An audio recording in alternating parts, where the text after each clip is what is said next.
السلام علیکم ورحمۃ اللہ وبرکاتہ۔ میں ہوں حافظہ الماس حسنین۔ آج میں آپ کی خدمت میں حاضر ہوں ایک نئے موضوع کے ساتھ۔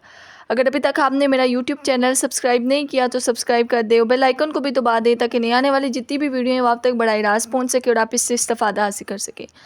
آج آپ کو پتہ ہے کہ شعبان کا مہینہ ہے اور یہ رات بہت افضل راتوں میں سے ایک رات ہے، شب برات۔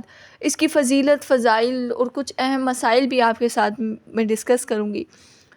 شعبان بڑا بابرکت والا مہینہ اور یہ بابرکت مہینوں میں سے ایک ہے۔ اللہ تعالیٰ نے اس مہینے میں اپنے بندوں کو نوازنے اور عطا کرنے کے لیے بہت سی خیریں اور بھلائیاں رکھی ہیں۔ یہی وجہ ہے کہ ہر دور میں اسلاف اس مہینے کے قدردانی کرتے چلے آتے ہیں۔ چنانچہ حضرت انس سے منقول ہے کہ صحابہ کرام شعبان کی چاند دیکھنے کے قبل قرآن کریم کی تلاوت میں لگ جاتے، اپنے مالوں کی زکوٰۃ نکالتے تاکہ کمزور اور مسکین لوگ رمضان المبارک میں روزہ رکھنے پر قادر ہو سکیں۔ حکمران قیدیوں کو بلا کر اگر حد کی نفاذ کا مسئلہ ہو تو حد نفاذ کر دیتے، ورنہ ان کو آزاد کر دیتے۔ تاجر حضرات اپنے حساب و کتاب اور لین کی ادائیگی سے فارغ ہونے کی کوشش میں لگ جاتے تاکہ بلا رمضان دیکھ کر اپنے آپ کو عبادت کے لیے وقف کر سکیں۔ ماہ شعبان کی فضائل۔ اس مہینے کے چند فضیلے مندرجہ ذیل ہیں۔ شعبان نبی کریم صلی اللہ علیہ وآلہ وسلم کا مہینہ ہے۔ ایک روایت میں نبی کریم صلی اللہ علیہ وآلہ وسلم نے اس مہینے کو اپنا مہینہ قرار دیا، چنانچہ فرمایا شعبان میرا مہینہ ہے اور رمضان اللہ تعالیٰ کا مہینہ ہے۔ شعبان بابرکت مہینہ ہے۔ اس کے بابرکت ہونے کے لیے نبی کریم صلی اللہ علیہ وآلہ وسلم کی وہ دعا ہی کافی ہے جس میں آپ صلی اللہ علیہ وآلہ وسلم نے اللہ تبارک و تعالیٰ سے اس میں برکت کی دعا مانگی ہے۔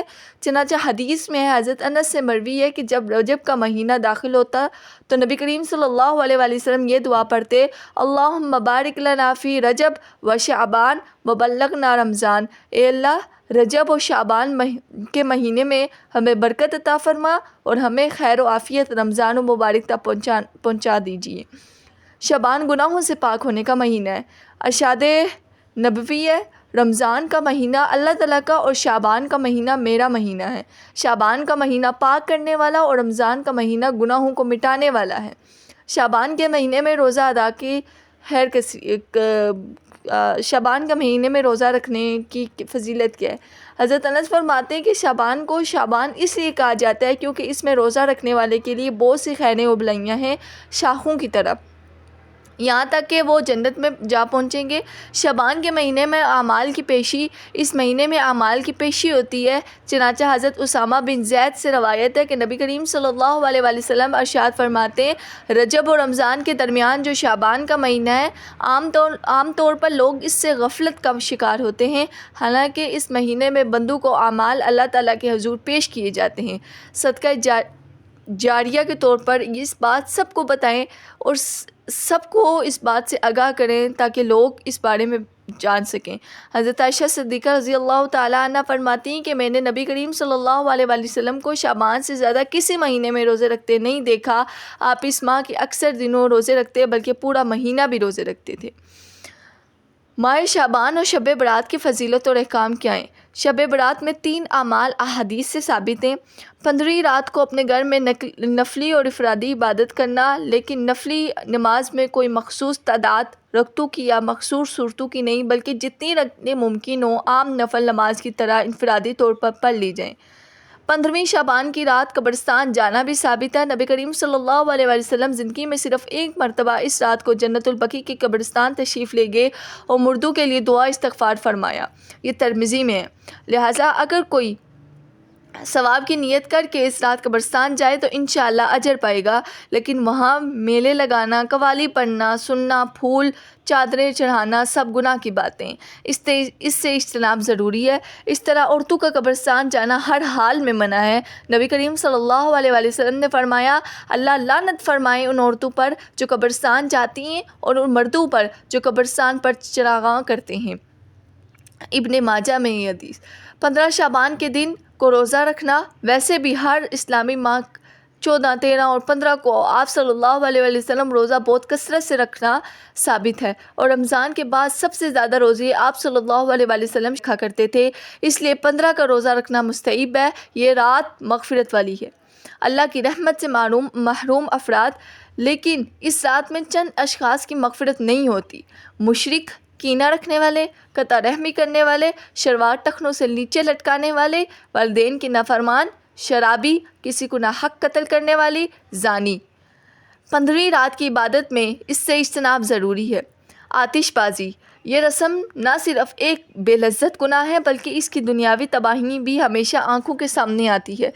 اس میں ایک تو مال کا ضائع کرنا اور دوسرا بیچارہ اسراف ہے جو خود دنیا میں ہر قسم کی بربادی کا ذریعہ ہے۔ چنانچہ قرآن مجید میں ارشاد ہے، بے شک فضول خرچی کرنے والا شیطان کا بھائی ہے، اور اسراف نہ کرو کیونکہ بلا شبہ اللہ تعالیٰ اسراف کرنے والوں کو دوست نہیں رکھتا۔ بچوں کو آتش بازی، پھل چڑی اور پٹاخے پھوڑنے کے پیسے دیے جاتے اور ان کو بچپن ہی سے اللہ تعالیٰ کے کام کی خلاف ورزی کی مشق کرائی جاتی ہے۔ بہت سے بچے اور بڑے جل جاتے ہیں، بلکہ بعض مرتبہ دکانوں مکانوں تک کو بھی آگ لگ جاتی ہے، پھر بھی یہ رسمیں نہیں چھوڑتے۔ اللہ سمجھ عطا فرمائے، آمین۔ چراغاں کرنا، بہت سی مسجدوں اور گھروں میں چراغاں جلائے جاتے ہیں، روشن کیے جاتے ہیں، لائٹ کا اضافہ کیا جاتا ہے، بہت روشنیاں کی جاتی ہیں۔ گھروں سے باہر دروازوں پر کئی چراغ رکھے نظر آتے ہیں۔ بعض جگہ مکانوں کی منڈیوں پر دیواروں پر قطار کے ساتھ چراغ جلا کر رکھ دیے جاتے ہیں۔ یہ سب اسراف اور فضول خرچی ہے جس کے بارے میں قرآن سے ابھی اوپر معلوم ہو چکا ہے۔ ماہ شعبان، یہ چراغ ہندوستان کے مشرق ہندو کو دیوالی کے نقل ہے اور سخت حرام ہے۔ آگ سے کھیلنا اور آگ کا شوق رکھنا آتش پرستوں کے یہاں سے چلا ہے۔ کسی عجیب بات ہے کہ آسمان سے رحمتوں کا نزول ہوتا ہے اور نیچے رحمتوں کا مقابلہ آتش بازی، فضول خرچی اور طرح طرح کے گناہوں کا ذریعہ کیا جاتا ہے۔ اللہ کا ارشاد ہے کہ کوئی ہے جو مجھ سے مانگے، اور یہاں مانگنے کے بجائے فضول خرچی کیا جاتا ہے، وقت کو برباد کیا جاتا ہے۔ اس رات کو جاگنے کے لیے اگر 2-4 آدمی مسجد میں جمع ہو گئے اور اپنی نماز تلاوت میں مشغول ہے تو اس میں مزاحم نہیں، لیکن بعض شہروں میں اس کو بھی حد تک پہنچا دیا گیا ہے۔ اس کو روکنے کی ضرورت ہے۔ مثلاً بلا کر اہتمام سے لوگوں کو جمع کرتے ہیں اور رات گزارتی ہیں، مسجدوں میں محفلیں سجائی جاتی ہیں، بلکہ ایسا نہیں کرنا چاہیے۔ آپ اپنی عبادت علیحدہ طریقوں سے کریں، اس کو کسی خاص چیزوں کا اہتمام نہ کریں۔ عورتوں کا قبرستان میں جانا، نبی کریم صلی اللہ علیہ وسلم نے قبروں کی زیارت کرنے والی خواتین اور قبروں پر چراغاں کرنے والوں پر لعنت فرمائی ہے۔